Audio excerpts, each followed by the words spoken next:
Hello, esteemed judges of the Reinventing Healthy Spaces contest. I'm Constantine Bucataru, and this is my entry.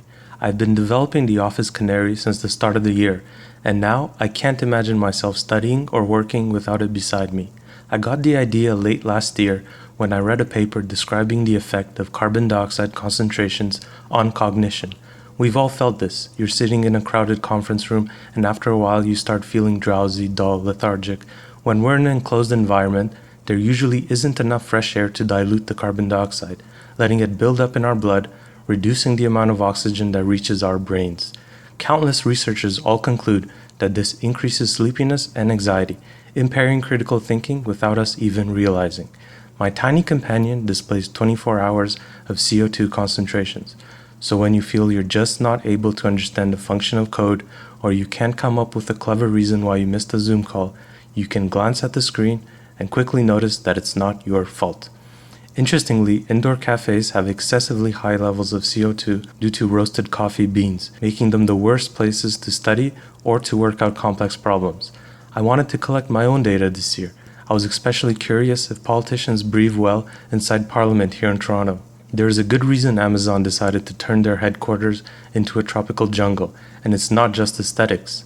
When I found out about this Reinventing Healthy Spaces contest, I decided to take the next steps and turn my soapbox prototype into something I can proudly display and connect to Amazon Web Services. Firstly, I needed a clean PCB to replace my ad hoc weave of wires and solder. Then I took that schematic and designed the Vane pandemic-appropriate board. I created an enclosure to print at a local shop. I wanted it to be small, attractive, and not require any screws, since I don't have any.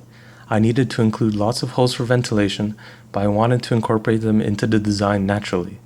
The photoresistor is the center of a sunflower, the temperature, humidity, and pressure is lodged in the heart of a snowflake, the golden CO2 sensor is guarded by a honeycomb and two vigilant bees, and particulate matter is continually swept in and out by a breeze. The back lid is guarded by a wellness warrior battling smog with a flower in bloom. The Healthy Spaces part of the project comes from its partnership with the M5 Stack Core 2, or as I like to call it, the Canary Nest. I thought about adding sensors to the M5. However, that would defeat the purpose of my vision. The fundamental aspect of my Canary is that it's meant to alleviate stress, not compound it. That's why the primary design consideration was an extremely long battery life and marvelous portability. Testing a good carbon dioxide sensor, you quickly realize that it is a terrible idea for a smartphone or any other wearable device, especially since it's best kept 40 centimeters away to avoid breathing into it. Using an e-paper display, keeping the processor at a third of the regular clock speed, and creatively using deep sleep functions, my prototype can last 20 days on a charge, while still sending fresh data to the Nest every 10 minutes. With the M5's compact size, its internal ESP32 runs at more than 95 degrees Celsius when communicating with AWS. The Canary's, on the other hand, stays below 40 degrees despite having a hot infrared spectrometer a few centimeters away. My vision is having a clever, easy-to-operate device like the Nest on an office fridge, staying connected to the local Wi-Fi, updating AWS, and displaying concise, relevant information to curious users. The Canaries themselves communicate with the Nest via ESP Now's simple radio transmissions, never needing an internet connection or Bluetooth or any other link which can be hacked.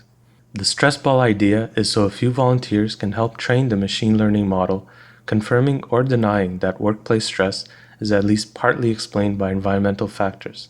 Shown here is my interpretation of the office stress cycle. First, you're confused. Why do I need an update? Then, you're exhausted. Why is it taking so long?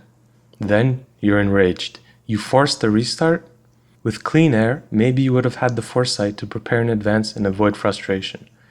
My daily habits have changed dramatically since I built this personal wellness companion.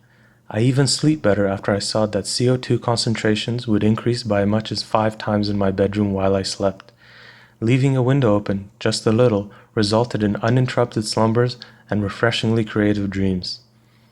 The power of this device is that it shows how closely tied we are to our environments. Even our most prized function, our ability to think, is not entirely under our control. This device will help form personal habits and routines for a physically and mentally healthy life. I truly hope you've enjoyed my little presentation. Please enjoy the rest of my project below and the countless comments in my code, which is a crude first version, but it does work. And if you have any questions, please contact me. I would love to eventually turn this into a manufactured product. And I would also love to join the team at Amazon. Thank you, clear skies, and happy breaths.